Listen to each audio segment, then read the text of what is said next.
Part 1. The Council's Biological Security Briefing in Simple. Clear language. The Galactic Council had gathered in one of its largest meeting halls for a special session. Representatives from over 100 alien civilizations sat in curved rows, watching the massive holographic screen in the center. The topic of today's briefing was both fascinating and unsettling: a full biological threat assessment of Earth. Earth had recently been classified as a Level 9 death world, meant it was one of the most dangerous life-supporting planets ever discovered. The Council wanted to understand exactly why this was so. Earth's invitation into the Galactic Council had been controversial. Many species still questioned whether humans in their homeworld were too unstable to be trusted. Leading the presentation was High Biologist Trelock, a well-respected Sorati scholar known for his deep knowledge of planetary ecosystems. He floated up onto the stage on a hover platform, flanked by his nervous assistant, a young Droxian named Zell. The lights dimmed. The first images appeared. Massive creatures with claws, fangs, venom, and strength. Trelock began speaking, his voice echoing across the chamber. He showed images and data of some of Earth's most fearsome predators. The great white shark, a silent killer of the oceans. The reticulated python, capable of crushing animals whole. The hippopotamus, which, despite looking slow and friendly, was one of the most aggressive animals in Africa. The black widow spider, whose venom could kill small animals easily. The saltwater crocodile, which could take down prey far larger than itself. Each creature was described in terrifying detail: speed, attack method, intelligence level, and survivability. Some of them were ambush predators. Some used venom. Others just relied on brute force. Many had no natural predators besides humans. Zell nervously followed his mentor, presenting the next section of the briefing. He spoke about animals most species found unbelievable: how humans had to deal with hornets that could kill with a single sting, ants that could strip a full-grown animal to bones in minutes, and birds of prey that dropped tortoises from the sky to crack them open. Every time a new animal was shown, gasps or murmurs spread through the room.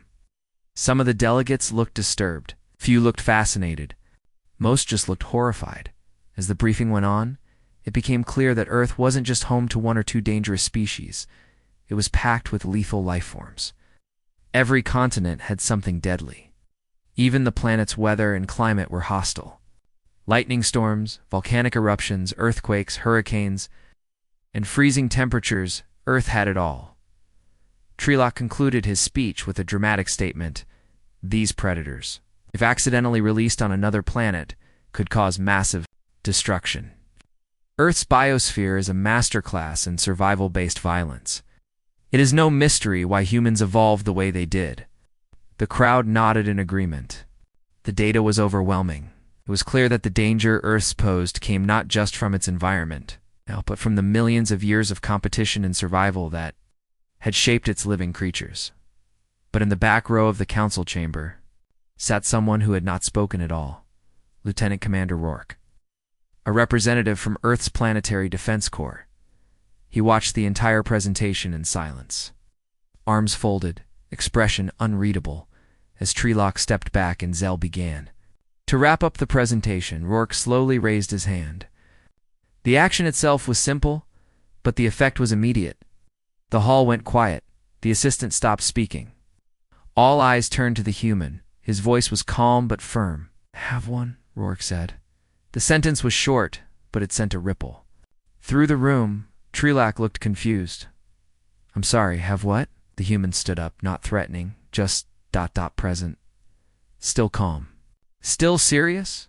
You've listed Earth's predators," he said. "You've shown our animals. You've left out the most dangerous one Earth has ever produced." He looked slowly around the chamber. U.S. There was complete silence. Part 1 ends with that line, sets the stage for what's coming next. A shift in focus from Earth's natural predators to the one predator that managed to study, defeat, and rise above them, all humans. The other species may have thought they understood Earth's danger.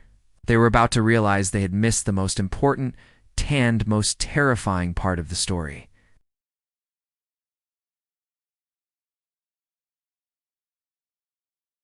Part 2.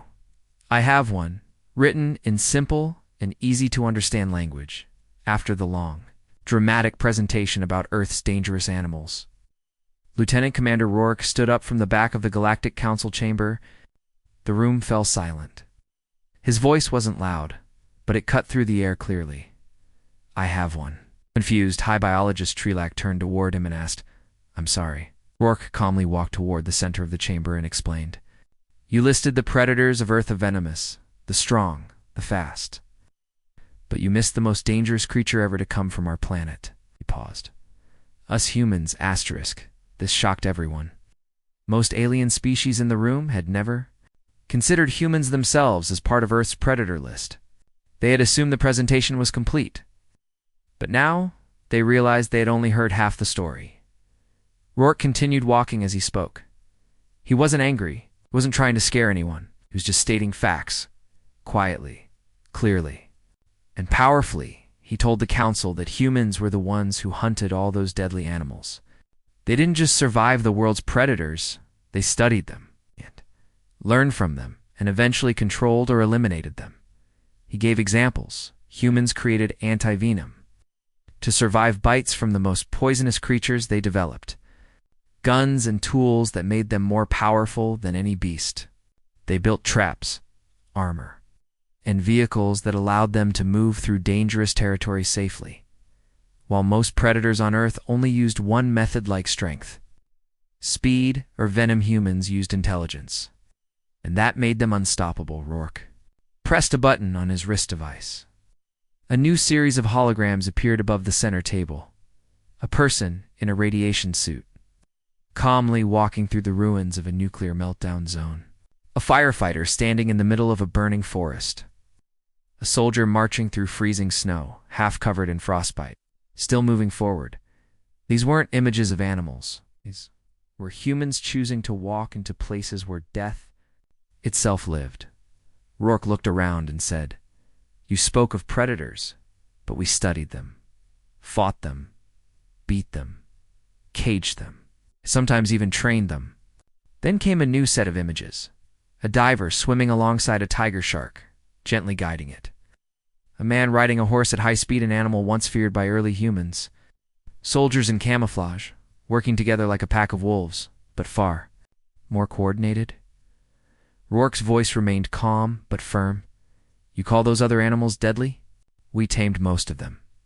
The rest, we hunted to extinction or built entire industries around stopping them. One young alien assistant, Zell, whispered in awe, They mastered their entire biosphere. Rourke turned to him and nodded. Yes, we did. And when Earth was no longer enough, we left. Not because it was easy, but because we needed bigger challenges. He tapped his wrist again, and the display changed to humans colonizing Mars, massive space mining rigs operating inside, asteroid belts, underwater research facilities in the deepest oceans. We don't run from danger, Rourke said. We run toward it. Then he showed one final image, a group of elite human soldiers dropping from orbit in black armor, their faces hidden. Behind dark visors, their weapons were advanced, their movements were silent. The caption beneath the image read, Trained to hunt what others fear. At this point, the room was completely silent. Some of the council members leaned back in their seats, clearly disturbed. Others took notes furiously. A few looked at Rourke with something close to respect, or maybe fear. Rourke looked around and said, We're not the biggest. We're not the strongest. We're not the fastest. But we're the most relentless. Every other predator stops when it's full. We don't. He took a deep breath. Wanted to understand Earth's danger? You only saw the symptoms? Just introduced you to the cause. With that, Rourke walked back to his seat. No one spoke for several moments because they had all just realized the deadliest creature from Earth wasn't a lion, a bear, or a snake. Ouch. It was a calm, intelligent being who studied them all and learned how to beat them. That being had just spoken, and he was still watching.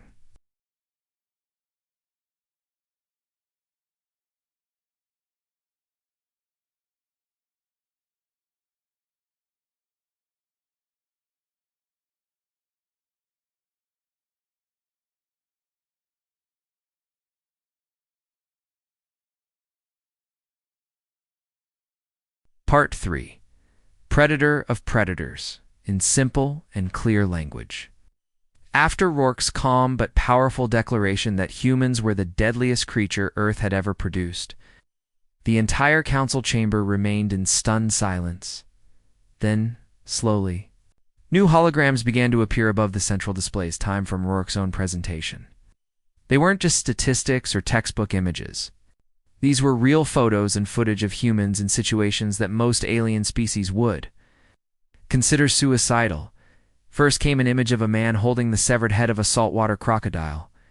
It had clearly been a close fight, but the man had won.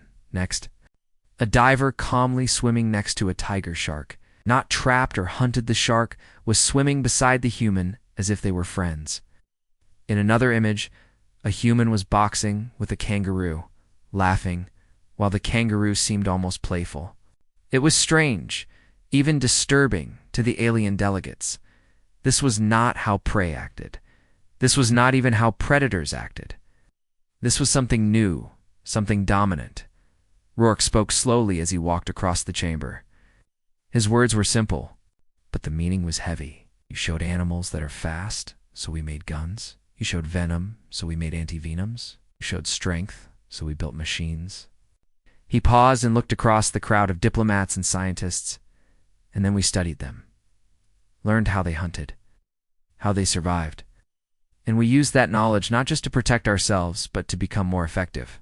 Hey, young. Droxian assistant Zell whispered again, almost to himself. They studied every predator. It became something worse.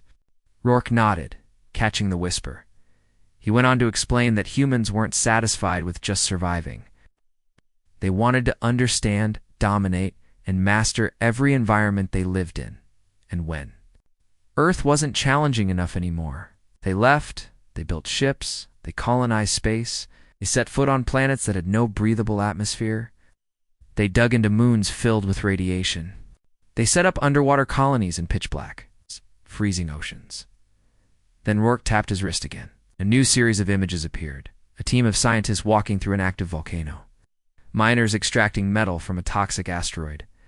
Soldiers enduring training in temperatures far below freezing, not just surviving, but thriving. We don't fear predators, Rourke said. We become them. We evolve with them. If necessary, we become worse than them. He paused. Again, some species avoid death. We study it. We walk beside it. We train for it. To drive his point home, Rourke showed one final image.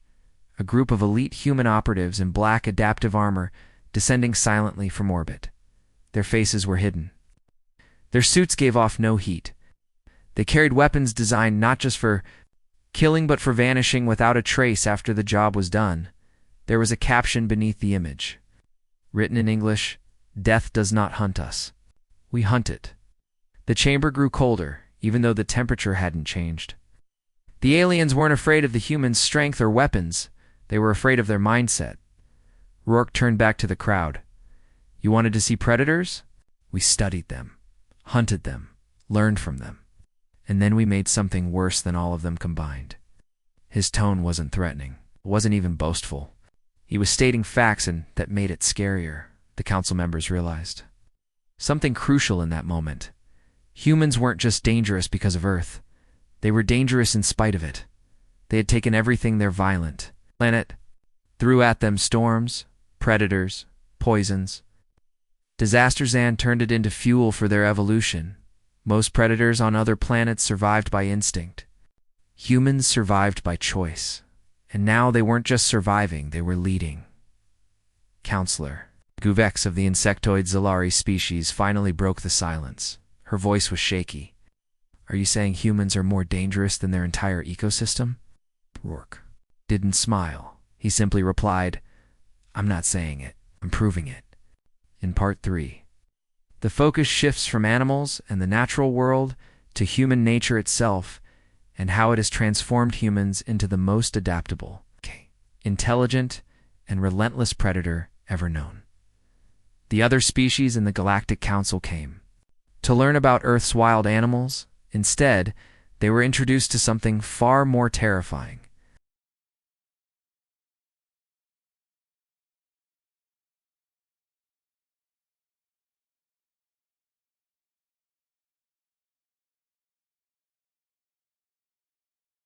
Part 4.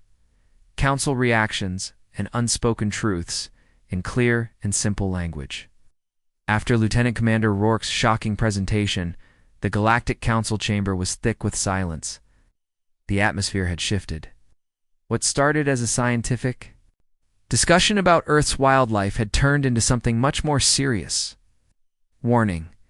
Aliens who had once chuckled at Earth's bizarre creatures now sat stiffly in their seats, unable to meet each other's eyes. They weren't just thinking about bears and sharks anymore.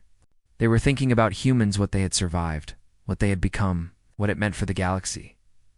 Finally, one brave voice broke the silence. It came from Counselor Uvex, a tall insectoid representative from the Zalari species. Her mandibles twitched as she asked cautiously, "Are you implying that humans are more dangerous than their environment?" Rourke turned toward her. He wasn't smug or proud. He simply answered truthfully, not implying, stating. It was a small sentence, but it landed hard. It made the entire council realize that they had been looking at things the wrong way. Earth's animals weren't what made the planet dangerous. Humans were. They weren't a product of the danger. They were the end result of it. Another representative from the aquatic planet Vakol, species that had never experienced war, leaned forward nervously. His voice was more curious than frightened. "Why tell us this? Why show all this now?" Rourke paused.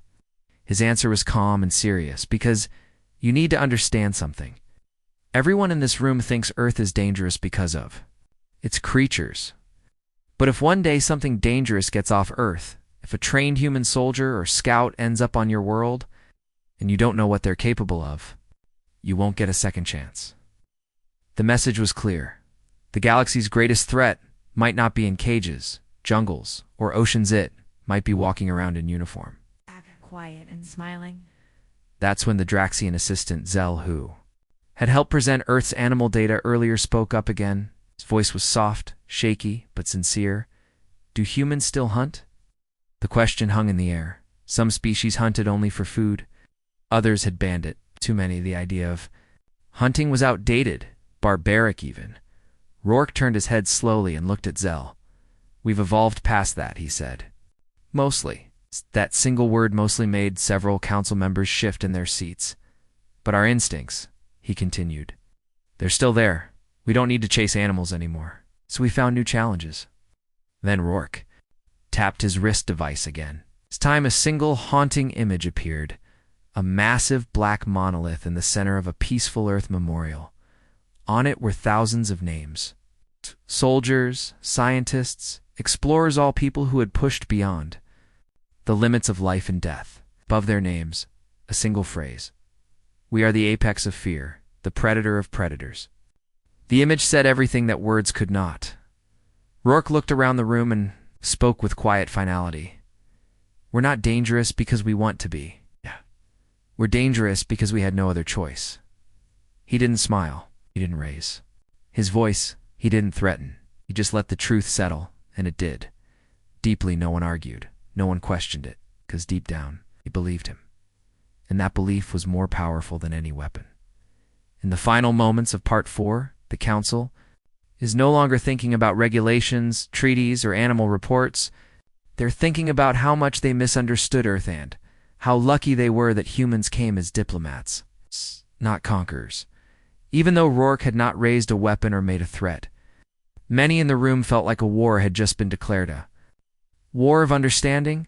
They realized they were dealing with a species that had outlasted every predator on their world, survived every environmental disaster, turned pain into progress, and chosen to walk into space carrying both knowledge and the capacity for total destruction.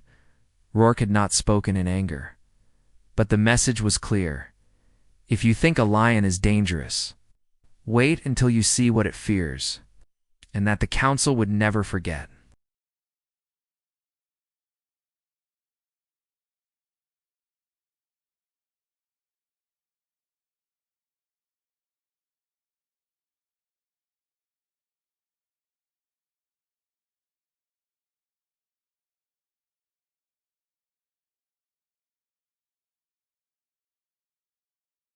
Part 5. The Silent Vote. Written in a clear and easy-to-understand way, following Lieutenant Commander Rourke's powerful and unsettling speech. The council chamber was left in deep silence. Every alien representative present was still processing what they had heard. For many, it was the first time they truly saw humans not just as members of a new species, but as something uniquely dangerous and, perhaps terrifyingly necessary. Later, that evening, the council reconvened for a private vote. The question on the table: should humans be restricted from accessing high biodiversity, planets due to the threat their biology and behavior could pose to those ecosystems? On the surface, it was a procedural motion, the kind of thing that usually passed with quiet support and little debate, but this time, no one spoke. Not a single representative made an argument for or against the vote. No one asked questions. No one volunteered statistics. The room was filled with leaders and scientists from dozens of civilizations, and yet none of them wanted to speak out loud anymore. Why? Because after Rourke's speech, they weren't just thinking about animals. They were thinking about what it meant to provoke or insult a species that studied predators and then became better than them. In the end, the vote was held silently.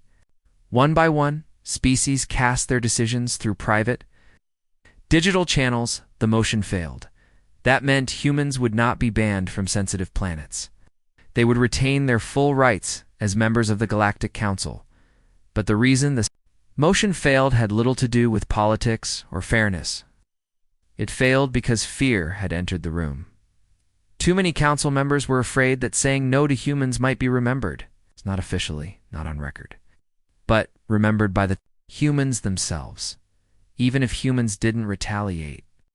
What if they simply took note of who voted against them? And what if some days those same humans ended up on their world?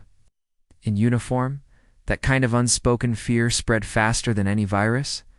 It silenced every objection. It overrode every debate. Meanwhile, several species took immediate action after the vote. But not to ban humans. Some sent urgent requests to Earth for cultural exchange programs. They claimed they wanted to understand humans better. But the truth was clear. They wanted to keep Earth close, friendly, predictable. Other species began funding new military training programs for their soldiers, trying to understand how humans fought, how they trained, and what their psychology looked like under pressure. A few more paranoid species even hired xenopsychologists to create survival guides in case of unexpected human encounters. In short, Rourke hadn't threatened anyone, but everyone acted like he had. His words had planted something in their minds, something more effective than any weapon. Doubt. They had seen Earth's monsters, and they had been amazed. But now they realized humans were the final monster Earth had created. And that monster had a mind, a heart, a plan. What scared the council most wasn't human power. It was human unpredictability. Humans could be kind, but also violent. Peaceful, but fiercely protective. Curious, but terrifying when provoked. Capable of saving lives, or ending them without hesitation. They had all seen Rourke speak quietly without raising his voice. And that was what haunted them most. Because if that calm man represented Earth's military and not even its most extreme side, then what else was Earth capable of? From that day forward, humans were treated differently in the Galactic Council. Not as threats, not as enemies, but with the same careful respect you give to something you don't want to wake up. Some alien species even began changing their educational programs. Instead of warning their youth about Earth's animals, bears, wolves, sharks, they now included a new chapter: human psychology and threat assessment. Others quietly adjusted diplomatic protocols, where before they might have casually dismissed human perspectives. Now they listened very carefully, because deep down, no one wanted to see what humans were like when they stopped talking and started acting. And Rourke's final words, the council would never forget them. You wanted to see the deadliest animal Earth had to offer? I told you, it's not the one with claws or venom. It's the one that built starships. It's the one that studied every predator in history and chose to become something worse. Part 5 ends the story not with violence, but with realization. The aliens came to study animals. They left fearing the creature that studied them. Alan became their apex. And from that day on, across every corner of the galaxy, when someone said Earth, they didn't think of lions or bears. They thought of humans, and they stayed quiet.